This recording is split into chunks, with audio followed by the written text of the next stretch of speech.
Bismillahirrahmanirrahim. Alhamdulillahi robbil alamin vassalatu vassalamu ala khayri xalqi Muhammadin va ala alihi va sahbihi ajmain. Amma ba'd. Assalomu alaykum va rahmatullohi va barakatuh. Bugun inshaalloh mana shu rizqqa baraka kelishlar sabablari yoki xotirjamlik sirlari degan darslarimizni inshaalloh oxirgisi. Bugun ana shu o'tgan darslarimizga bir xulosa yasasak-da va darslarimizga bir nihoya yasasak. Mana o'tgan suhbatimizda ana shu darslardan 7-si bo'lgan qalbni Allohning ibodatiga bo'shatishlik degan mavzuga gaplashdik. Va ana shu yerda keltirilgan bir hadis qudusiyni takrorlash bilan kifoyalanamiz. Alloh subhanahu va taolo hadis qudusiyda marhamat qilib aytadi: "Ey odam bolasi, meni ibodatimga bo'shagin." Ya'ni qalbingni meni ibodatimga bo'shatgin, ko'ksingga boylikni to'ldiraman, qo'lingga rizqni yetkazaman, to'ldiraman. Agar odam bolasi bunday qilmaydigan bo'lsang, qo'lingni ish bilan ovora qilib qo'yaman, faqirligini to'smayman. Alloh taolo boy qilib qo'yaman demayapti. Mana shu bitta bir savolga o'xshagan bir iltimos tushgan edi. Inshaalloh mana shu suhbat oxirida buni ham muhokama qilgan bo'lamiz. Bu darslardan maqsad shuni qilsak boy bo'lib ketamiz ekan degan xulosaga borib qolayotgan bo'lsak, noto'g'ri tushunyapmiz ekan darsda. Birodarlar, Alloh taolo boy bo'lishini taqdir qilgan bo'lsa, cho'q kofir bo'lsa ham boy bo'laveradi. Alloh boy bo'lishini yozmagan bo'lsa, 70 ta emas, 700 ta sababini qilganda ham bo'lmaydi. Maqsad boy bo'lish emas.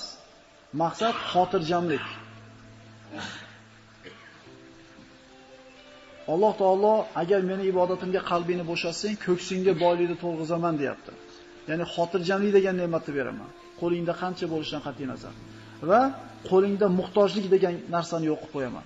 Qo'lingda qancha bo'lishidan qat'iy nazar, biror narsaga muhtoj bo'lmaysan. Agar shuni qilmaydigan bo'lsang, Alloh taolo aytayapti, ko'ksingni mana shunday narsaga to'lmaydigan qilib qo'yaman va qo'lingni ish bilan ovora qilib qo'yaman deydi. Qalbni Alloh uchun bo'shatish degani mana ko'p narsalarda aytib o'tdik. Qalbimizda nima borligini bilmoqchi bo'lsak, mana aytdik, ham qog'oz bilan ham misol qilib ko'rdik. Mashinamizni qolpog'ini ham misol qilib ko'rdik. Qo'yingchi, siz bilan bizni xursand qilib, xafa qilayotganki narsa bor, bu bizni qalbimizdan joy olganligiga ishora. Qalbimiz faqat Alloh taoloning muhabbati bilan band bo'lib kerak, boshqa narsani chiqarib tashlashlik kerak bo'ladi. Mana bugungi suhbatimiz inshaalloh mana rizqqa baraka kelishligining sabablaridan biri haj va umra degan mavzu. Haj bilan umrani nima aloqasi bor rizqimizga? Albatta bu yerda aytilayotgan ma'lumotlar oyatga yoki hadisga asoslanib aytilayotgan ma'lumotlar bo'lyapti. Rasululloh sollallohu alayhi vasallam marhamat qilib aytadi: "Tabi'u baynal hajji wal umra, fa innahuma yanfiyani al-faqra waz-zunuba kama yanfi al-kiru al-khabat al-hadid waz-zahab wal-fidda, wa laysa lil-hajjati al-mabrur thawab illa al-janna." Imom Ahmad musnadlarida keltirilgan. Haj va umrani qilinglar dedi Rasululloh sollallohu alayhi vasallam. Haj qilinglar, umra qilinglar. Zero bu ikkisi xuddi olov, xuddi o't, temir, oltin, kumushni kuydirib ichidagi kirini, axlatini qanday ketkizsa, haj bilan umra insondagi faqirlik va gunohlarni shunday tozalaydi dedi. Demak, qaytarib aytamiz, haj bilan umra xuddi o't, temirni, oltinni va kumushni o't kuydirib tozalagandek kishidagi gunohlarni va faqirlikni ketkizadi. Birodarlar, bu sahih hadis. Hajji mabrurni dedi Rasululloh sollallohu alayhi vasallam, jannatdan boshqa mukofoti bo'lmaydi. Ya'ni dunyoda oladiganimiz gunohlardan tozalanamiz, faqirlikdan qutulamiz, boy bo'lamiz emas. Shuni yaxshilab tushunib olaylik. Ming asl bo'lsinki, maqsad boy bo'lib qolish bo'lib qolgan. Boy bo'lish bo'lib qolgan maqsad. Bu noto'g'ri maqsad. Maqsad 2 metr bo'lish emasda, 2 metr bo'lmaysiz hech qachon. Bo'ldi, sizga shu 180 da Alloh berdimi? 180 gacha qoladi bo'yingiz. Xuddi shunga o'xshagandek, hozirgi kuningiz Alloh taqdir qilgan kun. Agar cho'ntagingizda 1 million so'mda bo'lishini Alloh taqdir qilgan bo'lsa, bu sababni qilmasangiz ham beraveradi. Faqat xotirjamlik degan narsa bo'lmaydi qalbingizda. Boylik deyotganimiz mana shu xotirjamlik, birodarlar. Pulni ko'pligini tushunmaylik. Mana boshqa hadisda ana shu haj bilan umra gunohlarni ketishligi va darajani ko'tarishligiga sabab bo'ladigan amallar deb ishora qilingan. Mana boshqa hadisda Payg'ambar sollallohu alayhi vasallam aytadi: "Tabi'u baynal hajji wal umra, fa innahuma yanfiyani al-faqra waz-zunuba kama yanfi al-kiru al-habat al-hadid." Bu Nasoiy sunanlarda keltirilgan ekan. Haj bilan umra ibodatini qilinglar. Albatta bu ikkalasi insonni dan kasallik, gunoh va faqirlikni ketkazadi, xuddi temirni tozalagandek u. Demak, mana shu hadisga suyanadigan bo'lsak, haj bilan umra ibodatini qilgan kishi gunohdan tozalangan holatda keladi bir va faqirlik degan narsani ko'rmaydi. Muhtoj bo'lmaydi bir narsaga. Alloh taolo keragicha paytda keragicha narsani yetkazib beradi. Haj va umraning fazilatlari. Mana haj qilinguncha qilingan hamma gunohlarni kechiradi. Ya'ni inson 50 ga kirib boradigan bo'lsa, 60 ga kirib hajga boradigan bo'lsa, mana shu 60 yilda qancha gunoh to'plangan bo'lsa, haj albatta uni yuvadi, birodarlar. Shuning uchun hajga borib kelgan odamlarni qarasiz, ketayotganda bir boshqacha rang bilan ketadi, kelganda qarasiz qandaydir nur paydo bo'lib qoladi yuzida. Bu Alloh taolo gunohini kaforat qilganligini belgisi emasmi? Agar hajda, mana hadislarda keladi, "Ama alimta annal islama yahdimu ma kana qablahu." Ahir bilmaysizmi dedi Amr ibn Osga. Islomga kirgunimga qadar men juda ko'p gunohlar qilganman. Juda ko'p musulmonlarga qon to'kkanman dedi Amr ibn Os. Alloh meni kechiramikin deganda, "Ey Amr" dedi. Ahir bilmaysizmi? Islomgacha bo'lgan gunohlarni islomda qabul qilgan kuningiz islom kechiradi. Hijratgacha qilingan gunohlarni hijrat yuvadi, tozalaydi va haj qilingungacha qilingan gunohlarni hammasini tozalaydi dedi. Demak, hajga ketayotgan birodarlar bo'lsa, mana shu gunohlardan tozalanib kelishligini bir fikr qilib qo'ysin. Va haj qilib qaytib kelayotganda qayerdan keldi va qanday holatda keldi esdan chiqarmaylik. Hoji birodarlar. Ko'ryapmiz hoji akalarda deb turib, odamlarda aybi bo'lgan narsani butun bir haj qilib kelgan hojilarga to'ngayotgan odamlar ham yo'q emas. Ko'ryapmiz, falonchi hojimi ana qilyapti. Nima qilaylik ekan? U bitta odam bo'lsa, u bitta odam islomga hujjat bo'lmasa, uni tushunmas ekanda. Ana deydi, qora keyin deydi, ana keyin deydi, namoz qo'ning deydi. Ulamolardan biri aytadi shogirdlariga, "Sizlar deydi, islom degan Qur'onni bittadan tuynugini qorovulsizlar" deydi. Mana bilamiz, o'rta asrlarda qal'ani himoya qilib turganda, ichkarida bittadan tuynugidan kamonat tutib turgan joyi bo'lgan. Bittadan tuynukka qorovulsizlar, bittadan aynagiga deydi. Harakat qilinglar deydi. Dushman sizlar qo'rg'ilayotgan derazadan kirib kelmasin. Sizlar islomda mag'lub bo'lishiga sizlar sabab bo'lib qolmanglar deydi. 100 ta odam derazadan qo'rg'ilab turibdi, kira olmayapti. Bittasi zaiflik qildi, dushman shu yerdan kirdi deydi. Qolganlarning xizmati, qolganlarning mehnatini ham bir pul qilib yengib ketadi deydi. Shuning uchun haj hamma gunohlarni kechiradi. Hajdan kelayotganda inson onadan tug'ilgandek bo'lib keladi. Hajji mabrurni jannatdan boshqa mukofoti bo'lmaydi.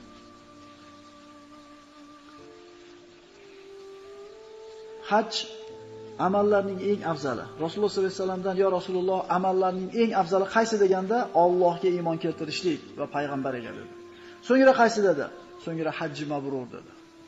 Hajji mabrur nima? Hajji mabrur ana shu ihromga kirgandan boshlab ustida birorta bir kiyimi qolmagandek. Ustida oppoq ihromlikni o'raydi-da, usti ham, badani ham, qalbi ham gunohdan toza bo'lishligi. Ihromga kirganda birodarlar, birov bilan urushib bo'lmaydi, birov bilan so'kishib bo'lmaydi, bir narsa talashib bo'lmaydi, bitta chimalini o'ldirib bo'lmaydi, daraxtni bakani yulib bo'lmaydi. Mana shu narsani qilganda hajga borganimizda shu narsalarni bilamizmi, birodarlar? Ko'zimiz bilan ko'rganmiz. Zamzam uchun bir-biridan urushib ketayotganlarni, meni joyimga o'tirib olsanda bir-birini o'qiyotgandi, non talashayotgandi yoki qandaydir hadya talashib bir-biridan yo'qolishib ketayotganlarni. Birodarlar, qanaqa haj u? O'sha ketayotgan odamlarga shu narsa tushuntirilganmi? Yoki birov tushuntirmasa ham o'zi so'raganmi? Qanaqasam to'g'ri bo'ladi deb. Mana shu joylarda juda ko'p o'rinda biz beparvo qolamiz. Hajga ketayotgan birodarlar bo'lsa, so'rab surishib o'rganib yana ketaylik. Toki umrimizda bir marta bo'ladigan bu ulug' safarni mukammal ado qilib kelaylik. Haj fazilatlaridan katta va kichik gunohlarni kechirishligiga sabab bo'ladi. Man hajja hadal bayta falam yarfiz va lam yafsuq raja'a ka yawmi waladathu ummuhu. Kim mana shu uyni haj qilsa dedi Rasululloh sollallohu alayhi vasallam va urushmasa, so'kishmasa, talashmasa, xuddi onasi tuqqan kundagidek pokiza bo'lib keladi gunohlaridan dedi. Begunoh odam bormikin degan savol bor. Bor akalar. Ana shu Arafotdan tushib, Alloh taoloning hajini chiroyli bajardimi? Shu kun onadan tug'ilganda shu odam, gunohi yo'q shu odam. Hajji mabrurning mukofoti faqat jannat dedik. Al-umratu ila al-umra kaffaratun lima baynaha. Wal hajjul mabrur laysa lahu jazaa'un illa al-janna. Muttafaqun alayhi darajadagi hadis. Umra bilan ikkinchi umra o'rtasida gunohlarni umra yuvadi. Hajji mabrurni jannatdan boshqa mukofoti yo'q. Hajga tayyorlanayotgan birodarlar bo'lsa, mana shu narsani yuragimizga yaxshilab o'rnatib olaylikki, men hajji mabrur qilishligim kerak. Chunki agar shu hajji mabrurni qilsam, har qancha gunohim bo'lsa, har qancha kamchiligim bo'lsa, albatta baribir jannatga kiraman ekan. Chunki Rasululloh va'da qilgan ekan. Hajji mabrur bo'ldimi? Aniq jannatga kirasiz deyapti. Endi nima qilsam hajji mabrur bo'ladi? So'rab o'rganaylik. Falonchi 3 mahal ovqat beradi desa, ovqatga qiziqib, falon so'm 50 so'm arzon berasiz, unga olib borib, birodar unaqa bo'lmasin. O'rganaylik menga kim bilan ketishdan qat'iy nazar ma'da o'rgatib ketaylik-da, borganda birov bizni yetalamasa ham o'zimiz amalda qiladigan bo'laylik. Lekin men afsus bo'lsinki, pulni berdingmi, bo'ldi, biz hajimiz haj. Endi nima bo'ldi?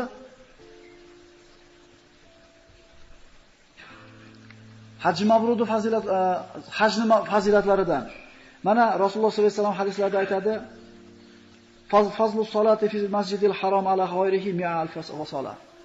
Masjidil haromda o'qilgan 1 rakat namoz boshqa masjidlarda o'qilgan 100 ming rakat namozga barobar bo'ladi dedi. Hajga boradigan birodarlar eshitib qo'yinglar.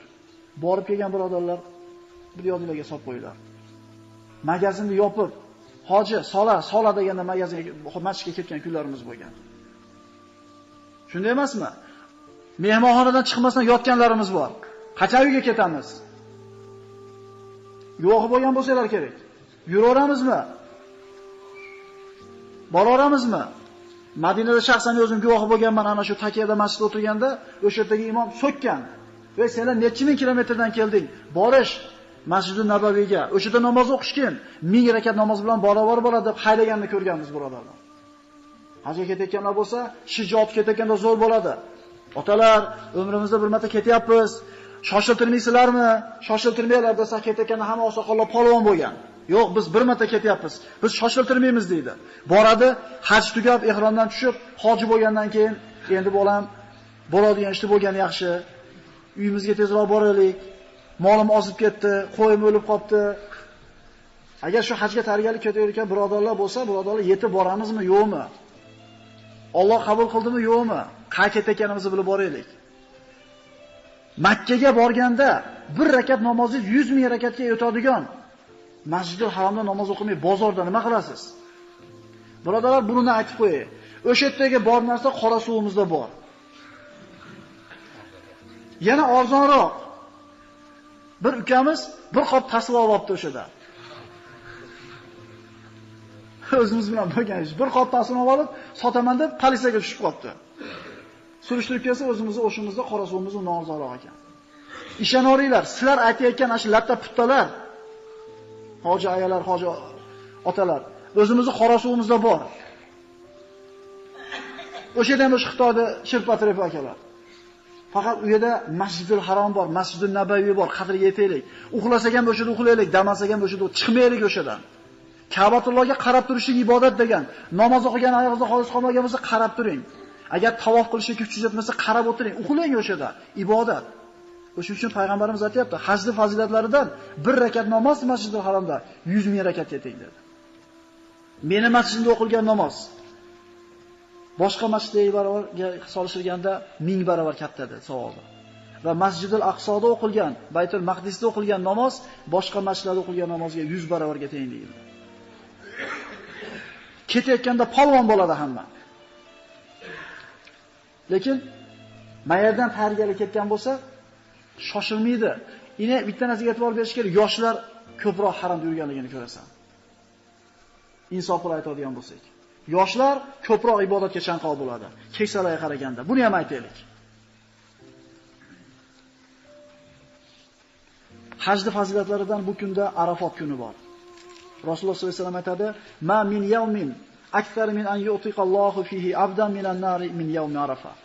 Alloh taolo jahannamdan dozoqqa hukm qilinganlarni ozod qilgan kuni bo'ladigan bo'lsa, mana shu kun ichidagi eng ko'p ozod qilinadigan kun Arafot kuni deydi. Arafot kuni Alloh taoloning rahmati shunday yog'ar ekanki, hattoki iblis umid qilar ekan.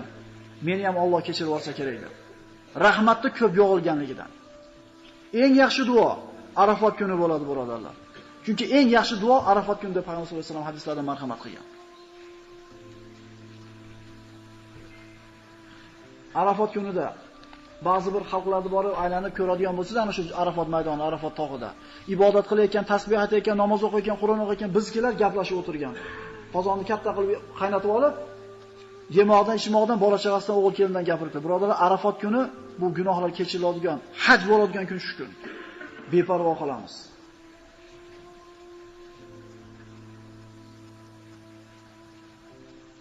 Hajning fazilatlaridan bu Hajarul Aswadni qabul salom berishligini istilam. Vallohi dedi Rasululloh sollallohu alayhi vasallam, la yabasuhullohu yawmal qiyama. Allohga qasamki, Alloh mana shu Hajarul Aswad toshni tiriltiradi qiyomat kunida dedi. Lahu aynani yubsiru bihima va lisanu yantiqu bihima. Ikkita ko'zi bo'ladi ko'radigan va tili bo'ladi gapiradigan. Va kim unga salom berib, unga bir salom bergan bo'lsa, albatta guvohlik o'tadi dedi. Hadislarda keladi, Hajarul Aswad bu qora tosh degani tarjimasi. O'zi aslida Ibrohim alayhisalom mana shu Ka'bani qurayotgan paytda bitta burchagini boshqa burchaklardan farqli bo'lishini xohladida o'g'li Ismoilga bir boshqacharoq bir tosh topib keling dedi. Shu yerga qo'yaylik, ajralib tursin boshqa burchaklardan dedi. Ismoil alayhisalom bir aylanib topolmasdan qaytib kelganda, Ibrohim alayhisalom oppoq toshni o'shaga o'rnatib, devorni davom etkazayotgan biroq urishlikda. Otajon, kim olib keldi buni deydi desa, Jibril olib keldi dedi. Jannatdan olib chiqqanilgan u tosh birodarlar. Oq bo'lgan. Savodat xuzunubi bashar ibn Adam. Rasululloh sollallohu alayhi vasallam aytdi, odamlarning gunohlari uni qoraytirib tashadi deydi. Oq bo'lgan bu tosh. Mana shu anavi Arabiston kanallarida shu o'tgan yillari shunday dokumentarli film berilgan edi. Ana shu g'arb olimlardan bittasi shu toshning tarkibini o'rganmoqchi bo'lib bir yo'lini qilgan ekan, ko'chirib ketgan ekan. Shu televizorda gapirilgan gap, bir olim gapiryapti. Ko'chirib tarkibini o'rganib bir kashfiyot qilmoqchi bo'lgan. Alloh izn bergan shunga. Tekshirgan, kashfiyotini olib chiqqanda gapirgan. Mana-mancha ish qildim, mana-mancha yil kuzatdim. Xulosam, yer yuzida bu toshning tarkibidagi kimyoviy element yo'q ekan. Bu bizi sayyoramizdan chiqqan tosh emas. Shuning uchun men guvohlik beraman, ashhadu an la ilaha illalloh, ashhadu anna muhammad musulmon bo'lgan shu odam. Ana shu Hajarul Aswad bor birodarlar. Kim unga salom beradigan bo'lsa, albatta qiyomat kunida guvohlikka o'tadi deyapti. Ya, tiqin ekan deydi. Bo'lmaydi. Birodarlar, mana hajga borganlar gaplashib qolsanglar, o'zi harakat qilib yeta olmagan odamlar. Bir akamiz aytib bergan, bu hajga bormagan edim men unda. Shu 2 marta harakat qildim, iloji bo'lmadi dedi. Keyin bu yoqqa o'tib turib o'zimga ta'sir qildi, to'xta. Allohning mehmoniman, Allohdan so'ramaymanmi? Allohga 2 rakat namoz o'qib so'radim dedi. Odamlar o'zlari suv olib borib qo'ydi dedi. Juda ko'p bunaqa bir karomatlar ko'riladi bu yerda. Lekin bizgilar bozordan bo'shamaydi, bu narsani ko'rgani vaqti yo'q.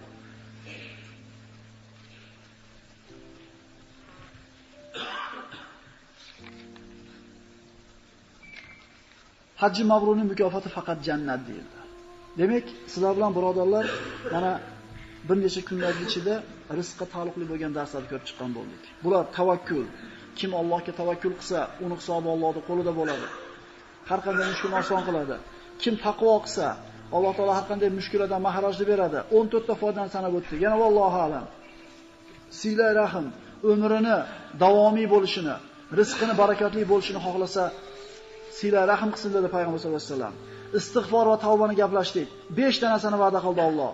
Yomg'irli bulutni, moli dunyoni, bola chaqani, daryoni va bog'roqlarni va'da qildi. Zaiflarga ihson deyildi. Umrini, rizqini barakatli bo'lishini xohlasa, zaiflarga ihson qilsin dedi. Zaif deganda quvvatni aksi dedik. Sizdan ko'ra qaysi bir tomonda zaif bo'lgan kishiga muruvvat qilishingiz bu ihson bo'ladi. Zaiflaringlarni oldidan qidiringlar Allohning roziligini dedi payg'ambar sollallohu alayhi vasallam. Alloh yo'lida info ihson dedik. Rasululloh qasam ichib aytdi. Alloh yo'lida qilgan har ihsoninglarga qasam sizlarni dunyolarni kamitib qo'ymaydi. Qalbni Allohning ibodatiga bo'shatishni o'tdik va haj bilan umrani o'tdik. Bular ichida nikoh bor. Mushkula tushganda faqat Allohga iltijo qilishlik bor, bularni rizqga yetishishga sabab bo'ladigan ishlardan. Mana endi birodarlar, bu kitobimizdagi aytmoqchi bo'lgan gapimiz tugadi. Xulosalaymiz. Shunday savol bo'ldi. Mana shu 8 ta sabab aytilindi. shu 8 ta sababni qilsa, Alloh boy qilar ekan degan savol bo'lyapti. Shundaymi? Ha, boshqa mamlakatlar, umuman kofir bo'lgan mamlakatlar bu sabablarni bittasini qilmasa hamlar zo'r yashayapti ular. Unga nima deysiz qor aka degan savol bo'pti. Yaxshi savol. Siz o'zingizga berib keldinglar shu savol. Ba'zi odamlar bor, u qo'ying kofirlar, bu musulmonlarni olaylik. Ba'zi odamlar bor, halolni haromni puydamasdan yeydi. Lekin semirgan. Tishi ham og'rimaydi, subhanalloh. Siz bu sababni to'rttasini qilyapsiz, bo'lmayapti. Bu sabablarni qilishdan maqsad nima, birodarlar? Boy bo'lishmi? Boy bo'lmaysizlar. Agar maqsad boy bo'lish bo'lsa, bu noto'g'ri maqsad bu. Chunki onanglarda qonida dedi Rasululloh. 121 kunga to'lgan kuninglar. Birodarlar, mana shuncha 8 ta darsimizning xulosasi. Diqqat qilib turib uxlamasdan qo'yratlar. Maqsad boy bo'lishlik bo'lsa, bu noto'g'ri maqsad. Biz boy bo'lmaymiz. Onanglarda qonida 121 kunga to'lgan kuninglar, rizqinglarda ajalinglar yozib qo'yadi deyapti. Bo'ldi. Siz g'irt kofir bo'lsangiz ham, taqvoli mo'min bo'lsangiz ham shu rizq keladi. Ko'paymaydi bu. Kelishganmi sizlar bilan? Rizq ko'payadimi, ko'paymaydi degani yo'q. Rizq ko'paymaydi. Rizqqa faqat baraka keladi. Yozib qo'yildi 1 tonna non yeysiz, 1 gram ham osh yeymaysiz. Yozib qo'yildi 500 litr suv ichishingiz, 1 litr ham osh ichmaysiz. Kelishdingmi shunga? Nimaga boy bo'lishni kutyapsiz? Rizqingiz tugagan kun qanchalik keladi? Boy bo'lishni maqsad qilib qilsak, noto'g'ri maqsad qilyapmiz, birodarlar. Biz xotirjamlikni istayapmiz. Bilol ibn Raboh qul bo'lgan. Endi 20 minut o'tgan, 10 minut vaqtimiz bor. Bilol roziyallohu anhu qul bo'lgan. Go'daligidan qul bo'lgan. Umayya sotib olgan.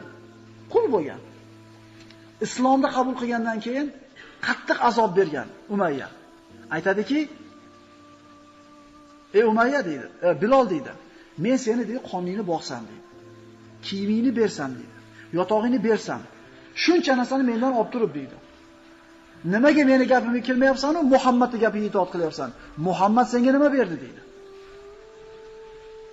Bilol roziyallohu anhu qora bo'lib tug'ilgan bo'lsa, uni ayb emas edi. Alloh uni qora qilgan edi. Nima uchun u qul bo'lib yaraldi? Nima uchun u boshqalarga inson ixtiyori uni qo'lda emas? Ichi ezilar edi. Dunyodagi adolatsizlikni ko'rib ichi ezilar edi. Bo'lmasam agar faqat qonini to'g'rishligi, ustini butligi tomini o'ylaganida bor edi bu hammasi. Hozirgi kunda shunga tushunchib qo'ygan u. Yaxshi yeb, yaxshi kiygan odam yaxshi yashaydi degan narsa bor, shundaymi? Bu mana shu kapitalistik tuzumda bizga berib qo'ygan tushunchasi. Aytganmiz, o'zingizni kimligingizni bilmoqchi bo'lsangiz, 10 ga kirgan, 12 ga kirgan o'g'il qizingizdan so'rang. Mahallada kim yaxshi hayot kechiryapti, kim yomon hayot kechiryapti dengda. Siz kim bo'lsangiz, qalbingizda nima bo'lsa, bolangizga ham shu narsa o'tgan bo'ladi. Falonchining 3 ta mashinasi bor, falonchining uyi chiroyli, o'sha yaxshi yashayapti, falonchida shu narsa yo'q, o'sha odam yomon yashayapti deyotganda bilingki, dunyoga muhabbat ichingizda moncha ekan, bolangizga shu narsa o'tibdi. Xotin bilan, aka-ukangiz bilan gaplashib o'tirganingizni eshitgan. Yaxshi hayot deganda faqat pulni tushunadi biz odamlar. Bilolda bor edi bu tinchlik ham yo'g'i bor edi. Muhammad menga xotirjamlikni berdi dedi. Pul bergani ya Rasululloh sollallohu alayhi vasallam u kishiga. Xotirjamlikni berdi dedi.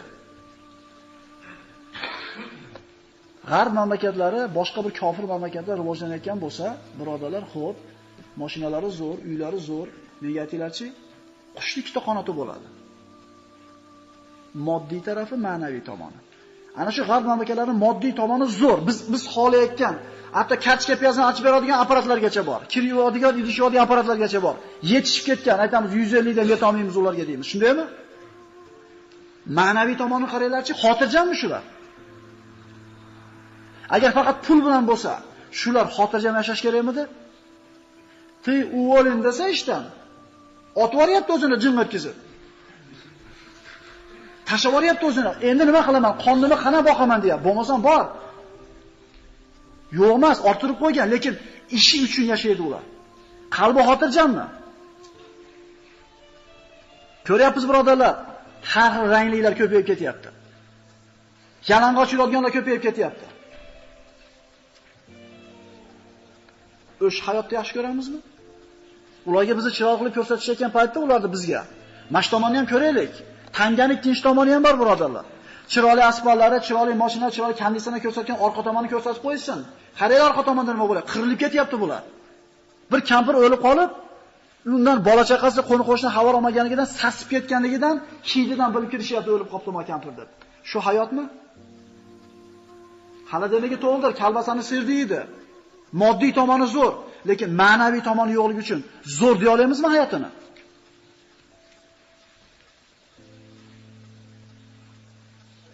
Ana shu g'arb mamlakatlardan bittasiga borib kelgan odam aytgan edi. Yotoqxonasining ro'parasida ikkita villa bor ekan, ikki etajli, ikkita katta uy. Bittasi ana shu mamlakatliklardagi, bittasida arab yashar ekan. O'shaga borib qo'ygan. Bu arab uyida har kun bir kun valima, bir kun aqiqa, bir kun to'y, bir kun boshqa doim odam qaynab turadi deydi. Mononi uyida er-xotin yashaydi, 35 ga kirgan deydi. O'sha bir hafta turgan bo'lsa kuzatgan akalar. Bu 10 kelganda aytib qo'yay. Ertaman 8 da er-xotin bittadan mashinasi minib chiqib ketadi ishga, dun bo'ladi uy. Hech kim yo'q boshqa. 35-40 ga kirgan er-xotinda. Kech payt keladi, shanba chiroq yoqadi, o'chadi, ertaman ishga ketadi. Hayoti ishi uchun. Qiziqib, bu tomoni qanaqa bo'ladi, faqat shanba kuni debdi. Nimaga desa, agar qo'qqis uxlab qolsa ishdan haydab yuboradi. Kasal bo'lib qolishidan qo'rqadi. Nimaga? Ishdan haydab yuboradi. Bir kun kasal bo'lib bormay qolsam ishdan haydab yuboradi. Hayoti birodarlar ishi uchun. O'sha hayotimiz holi ekan. Agar biz bu darslarni eshitib turib, o'shalar ham bu tavakkal taqvoni qilmasa ham zo'r yashayapti degan bo'lsa, kallamiz yaxshi ishlataylik. Bu sabablar musulmonlar uchun. Qiyomat kunida Alloh taolo kofirlarga tarozini qo'ymaydi. Rasululloh sollallohu alayhi vasallam kunlarning birida chiquvdi, yuzlariga qamishdi. Ana shu namatni izlari botib qo'ygan edi. Hazrat Umar qarab yig'ladi. "Ma yubdiga ya Umar. Umar, nima yig'layapsiz?" dedi. "Ya Rasululloh" dedi. Kisro, qaysarlar, o'sha paytda Rum Forsni podsholari ipak ko'rpa to'shada yotganda, rahmatan lil alamin bo'lgan sizdek zot qamish ustida yotibdi-ya, shunga qarab yig'layapman deganda, yig'lamang dedi. Ular uchun dunyo, biz uchun oxirat. Ular nasibasini dunyoda o'zida oladi. Biz uchun oxirat bo'lishiga kifoya qilmaydimi sizga dedi. Xo'p, taraqqiy topib ketyaptilar bu sababni qilmasa ham. Birodarlar, ilmiy taraqqiyotni, moddiy tomondan rivojlanishlikni sababini kim qilsa, o'sha o'tib ketaveradi. U farqi yo'q musulmonmi kofir bo'lishligi. Bir paytlar bobolarimiz Buxoriy, Termiziy, Ibn Sino, Xorazmiy, Ulug'beklar dinni mahkam ushlab, ilmni o'stirishlik sababini qiluvdi, dunyoga ustoz bo'lishdi. Hozirga kelib turib biz dunyo ilmini tashavordik, uni bo'la olmayapmiz. Bu bayroq ana shu g'arb mamlakatlariga o'tib ketdi. Ilm bilan ular shug'ullanyapti. Albatta ular o'sadi-da. Biz na dinni qilyapmiz hozir, na dunyoda qilyapmiz. Yana musulmonchilikka tashlatib qo'yapmiz. Ular u sababni qilmasa ham zo'r yashayapti-ku. Bilasizlarmi zo'r yashayotgan haqiqatan?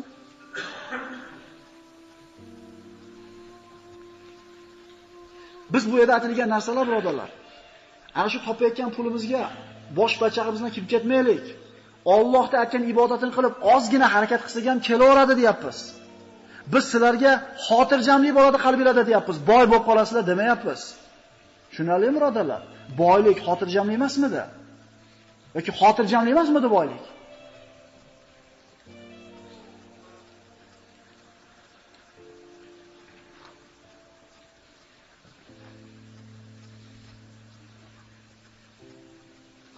Agar bu g'arb mamlakatlari birodarlar zo'r bo'lib o'sib ketayotgan bo'lsa, Od, Samud qavmlarini Alloh taolo qanday qilgan edi? Ularning boyligi hech narsa emas ularning oldida. Od qavmini haqida o'tganmiz mana payg'ambarlarning qissasida. Bo'ylari 60 metr bo'lgan. Yer yuzida hech kim ro'barasiga kela olgan emas ularni. Hatto rivoyatlarda keladi, ko'chaga tergan devorlarini bitta g'ishi oltindan, bitta g'ishi kumushdan bo'lgan ekan. Nima bo'ldi? Shah chiqdimi? Nima bo'ldi oxirida? Halok bo'ldimi? Birodarlar, kecha Astanovkani gapirdim. Biz ana shu pul topaman deb Astanovkada o'rnimiz o'tib ketmasin. Biz ibodatni zo'r qilaylik, chiqishimizga avtobus kelaveradi bizga. Kutmaymiz. O'sha kutmaganimiz uchun Alloh taolo bersin. Bu darslardan maqsad birodarlar, boy bo'lib ketamiz ekan degan narsa bo'lmasin. Bo'larmiz Alloh taqdir qilgan bo'lsa, lekin maqsad bu emas. Xotirjamlik. Abdurahmon ibn Avf millioner bo'lgan. Abu Bakr millioner bo'lgan. Suhayb Rumi kambag'al bo'lgan. Abu Dardo kambag'al bo'lgan, Bilol kambag'al bo'lgan, Abu Hurayra kambag'al bo'lgan, lekin hammasi zo'r yashagan. Boyi ham, kambag'ali ham. Chunki iymon degan narsa birinchi o'rinda turgan, Allohning muhabbati turgan birodarlar. Biz tavakkul qilganda, taqvo qilganda, istig'for etganda Alloh esimizda tursin, inshaalloh bir narsaga zor bo'lmaymiz. Ana shu savol bergan birodarlarga javob shuki, biz boylikni va'da qilmayapmiz hech kimga. Biz Alloh taoloning oyatlarini, payg'ambarimiz sunnatlarini o'qib, mana shularga rioya qilinsa xotirjamlik bo'ladi degan narsani aytyapmiz xolos. Boylik deganda islom xotirjamlik nazarda tutadi. Alloh subhanahu va taolo mana shu aytilgan mavzularga amal qilishni nasib qilsin. Zero o'zi tavfiq bermasa, siz bilan bizning qo'limizda hech narsa yo'q, birodarlar. Assalomu alaykum va rahmatullohi va barakatuh.